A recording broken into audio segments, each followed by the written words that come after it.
Welcome back, children, to my channel. Today we are going to start with a new chapter, A Country Childhood. Country here means a village and childhood means bachpan. So this story, it is about a child who spends his childhood in a village in very difficult conditions. एक ऐसे बच्चे की कहानी है जिसने अपना बचपन गांव में गुजारा और बहुत ही मुश्किल परिस्थितियों में उसने अपना समय गुजारा. तो वो बच्चा कौन है? Who is that child? तो this child is Nelson Mandela. Now Nelson Mandela, if you all know or if you even don't know, he was the first black or we can say the colored president of South Africa. Nelson Mandela south Africa के first coloured president थे. अब मैं यहाँ पर coloured word क्यों use कर रही हूँ? Now if you all no, south Africa पर ब्रिटिशर्स का राज था. जैसे इंडिया के ऊपर एक समय में ब्रिटिशर्स का राज था, ऐसे ही साउथ अफ्रीका पर ब्रिटिशर्स राज करते थे. और वहाँ पर black and white skin colour के बेसिस पे बहुत ज़्यादा डिफ्रेंसिएशन होती थी, बहुत ज़्यादा भेदभाव होता था. तो वहाँ पर नेल्सन मंडेला ने इस सिस्टम के खिलाफ he fought the unjust system of apartheid. अब अपार्थीड का मतलब एक वही सिस्टम जहाँ पर आप ब्लैक वाइट कलर इसके बेसिस पर लोगों को बांटते हैं इन साउथ अफ्रीका. तो इस सिस्टम के खिलाफ, अनजस्ट मीन्स सही नहीं, जो इलीगल नहीं, इस सिस्टम के खिलाफ उन्होंने लड़ाई लड़ी.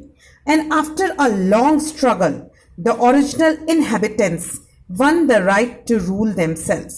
Nelson Mandela became the first colored president of the nation. Read this excerpt from his biography. Now, this story, A Country Childhood, this is from the biography of Nelson Mandela. Now, what is biography? Biography क्या होती है? Biography मतलब एक अपनी जीवन के बारे में जो हम कहानी लिखते हैं और वो कहानी जो किसी और ने लिखी है. There are two words, autobiography and biography. दोनों में किसी एक इंसान की कहानी होती है पूरे जीवन की, स्टार्टिंग फ्रॉम हिज बर्थ जब तक वो जिंदा है. और ऑटो होती है जो हम खुद लिखते हैं और बायोग्राफी वो होती है जब हम किसी को सुनाते हैं और वो लिखता है. तो नेल्सन मंडेला की बायोग्राफी लिखी गई थी और उसी बायोग्राफी के एक छोटे से हिस्से की ये कहानी है. सो वी वर रीडिंग कि जो नेल्सन मंडेला थे उन्होंने अपार्थीड के खिलाफ साउथ अफ्रीका में बहुत बड़ी लड़ाई ली और बहुत समय की लड़ाई के स्ट्रगल के बाद जो वहाँ की ओरिजिनल इनहेबिटेंट्स थे, ओरिजिनल मतलब जो वहीं के निवासी थे, इनहेबिटेंट्स रहने वाले, उन्होंने ये लड़ाई जीती और अल्टीमेटली वही लोग राज करा उन्होंने.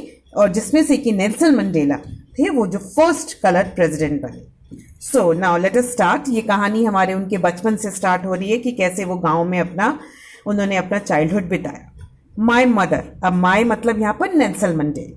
My mother presided over 3 huts at Quinu, एक जगह का नाम है Quinu. As I remember, these were always filled with the babies and the children of my relatives. In fact, I hardly recall any moment as a child when I was alone. In African culture, the sons and the daughters of one's aunts or uncles are brothers and sisters, not cousins. We have no half brothers or half sisters or aunts or uncles. My mother's sister is my mother. My uncle's son is my brother. My brother's child is my son. So what he is telling कि जो उनकी mummy थी, Nelson Mandela की जो mummy थी, वो यहाँ पर उनके पास 3 हट्स थे. हट मतलब जो छोटे छोटे से आपके घास फूस के और मिट्टी से बने हुए हट होते हैं, जैसे कि आपको दिख रहा होगा हट हैं यहाँ पर. तो उनके पास 3 हट थे और इन तीनों हट की जो रखवाली थी या देखभाल थी वो नेल्सन मंडेला की मदर करती थी. और ये कहाँ रहते थे? क्विनो में. तो वो ये बोल रहे हैं कि जैसा कि मुझे याद है, एज आई रिमेंबर, ये सारे हट्स बेबीज से और बच्चों से भरे रहते थे, जिसमें कि हमारे सारे रिलेटिव्स भी होते थे, हमारे रिश्तेदार भी होते थे. एंड ही इज सेइंग कि मुझे ऐसा एक भी समय याद नहीं कि मैं कभी अकेला रहा हूँ, क्योंकि हमेशा हमारे आसपास सब बच्चे होते थे. और वो ये बता रहे हैं कि जो अफ्रीकन कल्चर है, जो अफ्रीका की संस्कृति है, वहाँ का कल्चर है, उसमें जो हमारे अंकल आंट्स उनके भी जो बच्चे होते थे वो हमारे कजन्स नहीं कहलाते थे, वो हमारे ब्रदर सिस्टर्स ही कहलाते थे. जैसे आपके चाचा के बेटे हैं, आपके मामा के बेटे हैं, मौसी के, बुआ के, हम उन्हें कजन्स बोलते हैं इंडिया में, पर वहाँ पर वो उन्हें जैसे रियल ब्रदर सिस्टर होते हैं वैसे ही मानते हैं। तो वहाँ पर कोई भी हाफ ब्रदर्स या हाफ सिस्टर्स नहीं होते थे, अंकल आंट्स भी नहीं होते थे। इनफैक्ट कि अगर आपकी जो मम्मी की सिस्टर है, वैसे तो आपकी वो मौसी हुई या आपकी कोई बुआ है, लेकिन उनको भी वो लोग मम्मी ही बोलते थे। आपके अंकल का जो बेटा है वो भी आपका ब्रदर होता था, और अगर आपके कोई ब्रदर का बच्चा है तो वो भी आपका सन होता था। तो मीन्स हमें इस पैराग्राफ से क्या पता लगता है कि अफ्रीकन कल्चर के अंदर सब बहुत प्यार से और अपनेपन से रहते थे, कोई भेदभाव नहीं करते थे वो लोग आपस में। Of my mother's 3 huts. One was used for cooking, one for sleeping, and one for storage. In the hut in which we slept, there was no furniture in the proper sense. We slept on mats and sat on the ground. I did not discover pillows until much later. My mother cooked food in a 3-legged iron pot over an open fire in the center of the hut or outside. Everything we ate, we grew and made ourselves. Now what he is telling कि मेरी mummy के 3 हट थे, हमारे 3 झोपड़े थे, और उसके अंदर एक तो कुकिंग के लिए यूज होता था, एक सोने के लिए, और एक हमारे सामान को स्टोर करने के लिए, रखने के लिए। और हमारा जो वो हट था उसके अंदर जहाँ हम सोते थे वहाँ कोई भी फर्नीचर नहीं था कि कोई बेड हो या टेबल हो या चेयर, ऐसा कुछ भी नहीं था। हम लोग ज़मीन पर दरी बिछाकर, मैट बिछाकर सो जाते थे और ज़मीन पर ही बैठ जाते थे। और उन्होंने जो पिलोस, जिसको कि तकिए होते हैं, वो उन्हें पता ही नहीं थे तकिए क्या होते हैं। बहुत देर बाद उन्हें पता चला कि तकिए भी कोई चीज़ होते हैं। और जो उनकी मम्मी खाना बनाती थी वो कैसे बनाती थी? Can you see in the picture कि एक तीन पैरों का एक आयरन का स्टैंड होता था जिसके नीचे वो आग जलाती थी और उसके ऊपर वो पॉट रखकर उस पर खाना बनाती थी। और जो भी कुछ वो लोग खाते थे वो क्या खाते थे? जो वो लोग उगाते थे, मीन्स वो खेती बाड़ी भी करते थे, वो अपना फूड खुद ग्रो करते थे। From an early age, I spent most of my free time in the village, playing and fighting with the other boys of the village. At night, I shared my food and blanket with these same boys. और वो कह रहे हैं कि बचपन से ही जो मेरा सबसे ज़्यादा समय गुजरता था फ्री टाइम, वो गुजरता था वेल्ड में। वेल्ड होता है ओपन एरिया, ग्रासलैंड एरिया, बहुत बड़े बड़े मैदान। वहीं पर हम खेलते थे, एक दूसरे से लड़ाई झगड़ा करते थे जैसे कि नॉर्मल छोटे बच्चे खेलते हैं। और रात को उन्हीं बच्चों के साथ मैं खाना शेयर करता था, अपनी ब्लैंकेट, अपनी जो ओढ़ने वाली चादर होती थी वो लेकर उन्हीं सब बॉयज़ के साथ मैं शेयर करता था। मीन्स जितने भी बच्चों के साथ वो खेलते थे, कूदते थे, सोते थे या खाते थे उनके साथ, वो सब उनकी ही फैमिली के मेम्बर्स थे। तो यानी कि सब मिलकर प्यार से रहते थे। I was no more than 5 when I started looking after sheep and calves in the field. तो वो जब 5 साल के थे, ज़्यादा बड़े नहीं हुए थे, तो उन्होंने क्या करना शुरू करा? जो उनके घर की शीप, भेड़े थी, और काफ्स थे, मीन्स जो उनके घर में कोई काउस थे, उनके बच्चे थे, वो सब अब खेतों में लेकर जाते हैं या ओपन एरियाज में लेकर जाते हैं उनको घास खिलाने के लिए, तो उन सबकी देखभाल करना वो उन्होंने बचपन से ही स्टार्ट कर दिया था। I learn to gather wild honey. Learn to gather means इकट्ठा करना, वाइल्ड हनी, हनी क्या होता है? शहद, फ्रूट्स। तो ये सब चीज़ें उन्होंने गैदर करना बहुत जल्दी से सीख लिया था। And edible roots. Edible roots means, edible होता है जो खाने लायक होते हैं, रूट्स मतलब जो हमारे ज़मीन के नीचे रूट्स उगते हैं, मीन्स वो भी कुछ खाने वाले रूट्स ऐसे होते हैं जिनसे कि पेट हमारा भरा जा सकता है। I could swim in the clear cold streams and catch fish with strong thread and sharpen bits of wire. I also learned to stick fight. I learned to love the wild, the open spaces, the simple beauties of nature, the clean line of the horizon. तो वो क्या बता रहे हैं कि वो क्या क्या करते थे? एक तो वो खाना ढूंढ लेते थे, एडिबल रूट्स ढूंढ लेते थे, फ्रूट्स कलेक्ट कर लेते थे, शहद, हनी वो कलेक्ट कर लेते थे, और वो क्या करते थे? वो स्विमिंग भी सीख गए थे। जो वहाँ पर स्ट्रीम्स, छोटी छोटी नदियों से भी छोटे जो आपके होते हैं तालाब, उसके अंदर वो लोग स्विमिंग कर लेते थे, फिश भी कैच करते थे वो लोग विथ स्ट्रॉन्ग थ्रेड। आपकी थ्रेड मतलब धागा होता है, और जो वायर होती है उससे वो लूप बनाकर फिश भी कर लेते थे, पकड़ लेते थे। और वो लोग उन्होंने क्या सीखा? Stick fight. स्टिक फाइट क्या होता है? गेम होता है बच्चों का, लकड़ी से, छोटी छोटी पेड़ की लकड़ियों से वो लोग खेलते हैं। और उन्होंने क्या सीखा? I learn to love the wild. Wild मैंने आपको बताया ओपन एरिया था, तो ओपन स्पेसेस, बड़े बड़े मैदानों से उनको बहुत अच्छे लगते थे उसमें घूमना।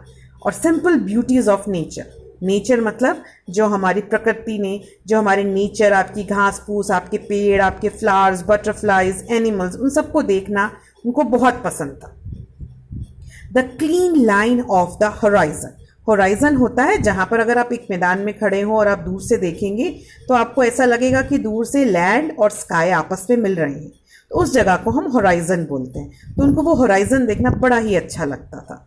As boys, we were mostly left to ourselves. We played with toys that we made ourselves. We made animals and birds out of clay. We made ox-drawn sledges out of tree branches. Nature was our playground. We sat on flat stones and slide down the face of the large rocks. We did this until our backsides were so sore we could hardly sit down.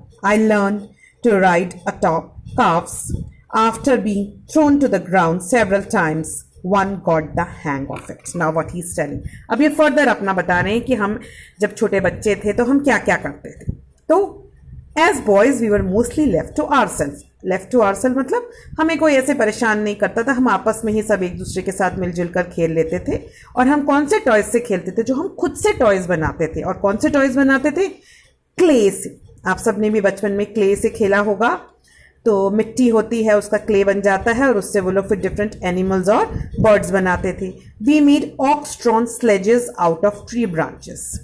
Okay, तो sledges क्या होते हैं? अगर sledges आपने देखे होंगे तो wheels बना लेते थे वो लोग। जैसे आपकी कोई एक पुश करने वाली कार्ट्स होती हैं, उसकी व्हील्स बना लिए ट्री ब्रांचेस से, और फिर उसको वो लोग उससे खेलते थे। आप देख सकते हैं पिक्स में भी वो लोग कैसे एनिमल से और काफ से और शीप से खेल रहे हैं। Nature was our playground. और नेचर को वो बोल रहे हैं कि आसपास की जो हमारा नेचर था उसी को हम अपना प्ले ग्राउंड समझते थे।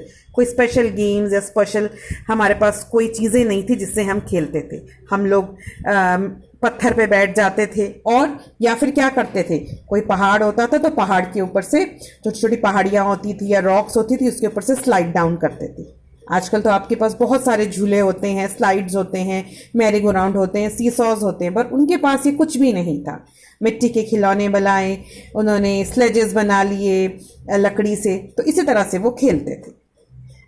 और ये कब तक करते थे ये सब कुछ, ये सारे खेल कूद, कि जब तक कि उनकी जो पीठ थी वो दुख नहीं जाती थी और वो लोग इतने थक जाते थे कि बैठ भी नहीं पाते थे। और उन्होंने क्या सीखा? To ride atop cows. Cows मतलब, काव्स यू ऑल नो कि काव के जो बेबीज होते हैं उन्हें काव्स बोलते हैं।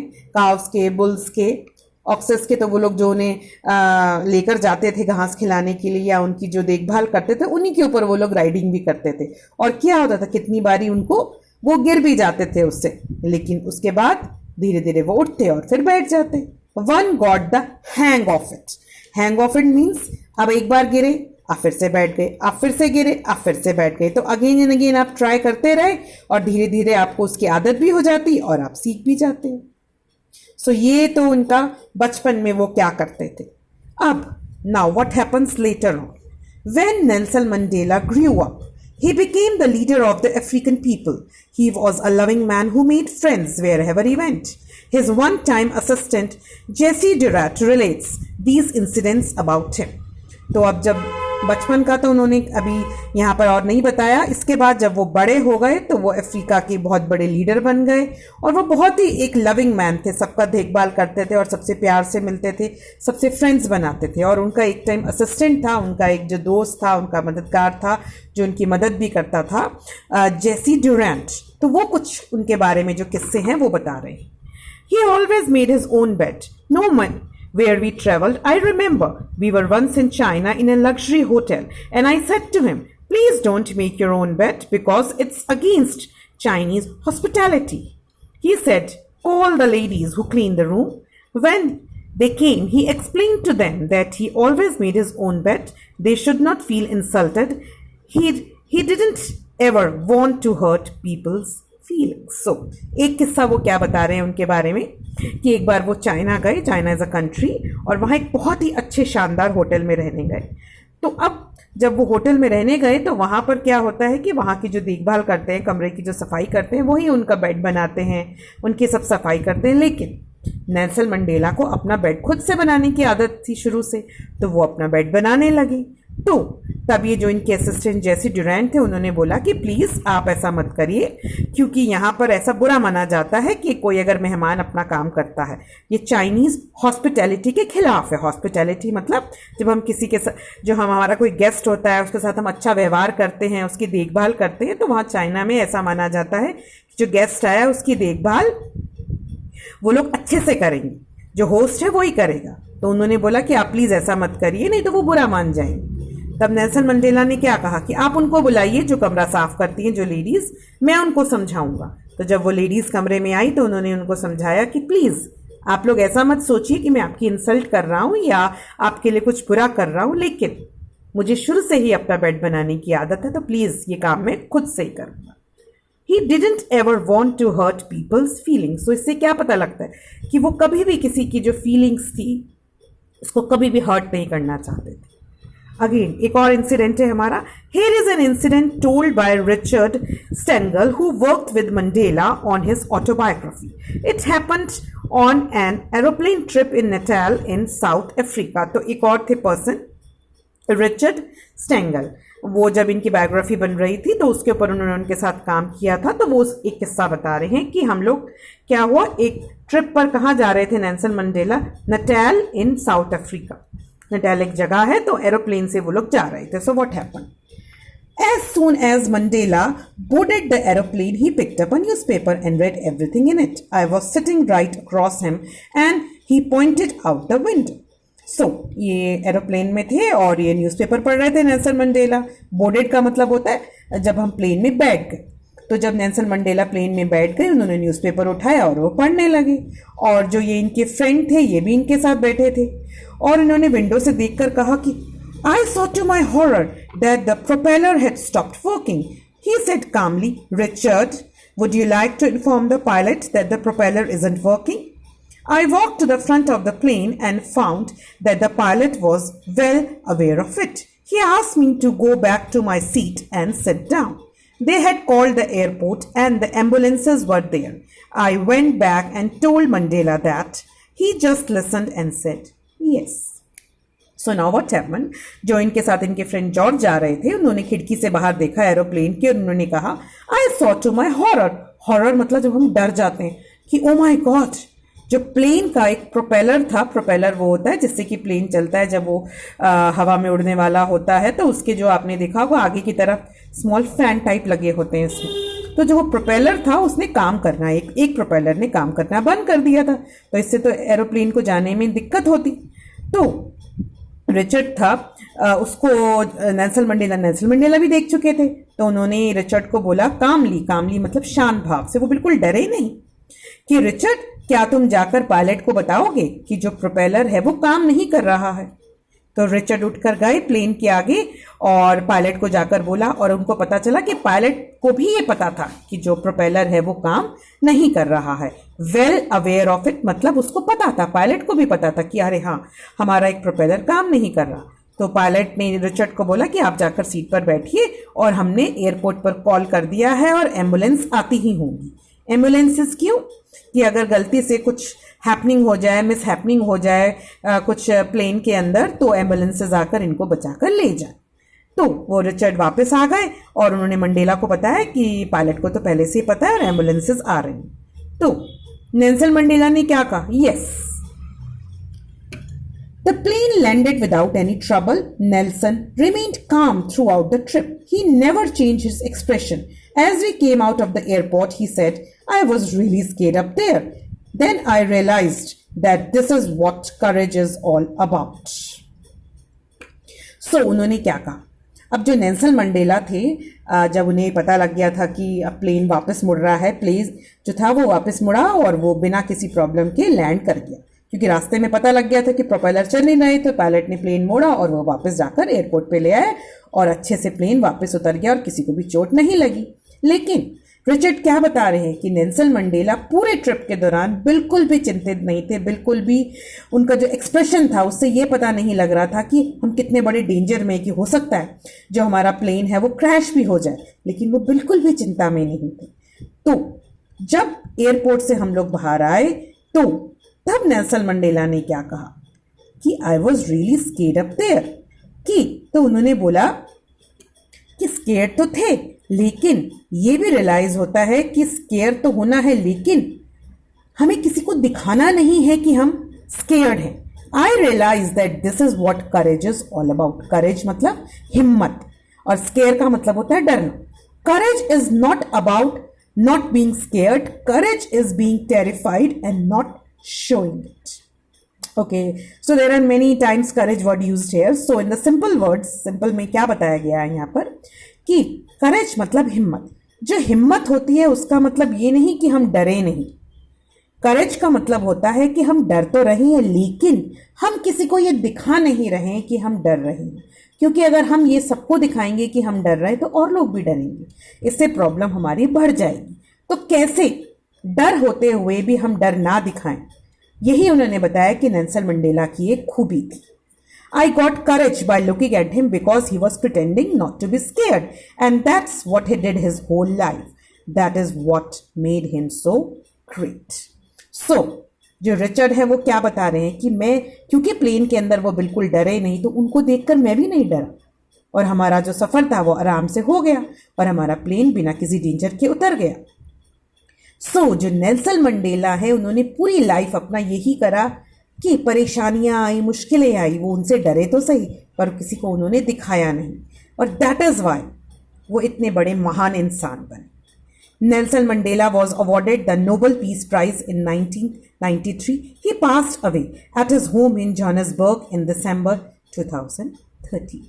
तो जो नेल्सन मंडेला थे उन्हें नोबेल पीस प्राइज़ मिला 1993 में अपने अच्छे से काम के लिए जो उन्होंने साउथ अफ्रीका में किया, जो उन्होंने अपने राइट्स के लिए, ब्लैक्स के राइट्स के लिए काम किया, उसके लिए मिला। और दिसंबर 2013 में वो अपने घर जोहान्सबर्ग अगेन साउथ अफ्रीका में, वहाँ पर उनकी डेथ हो गई। So I hope you must have understood about this very great person Nelson Mandela.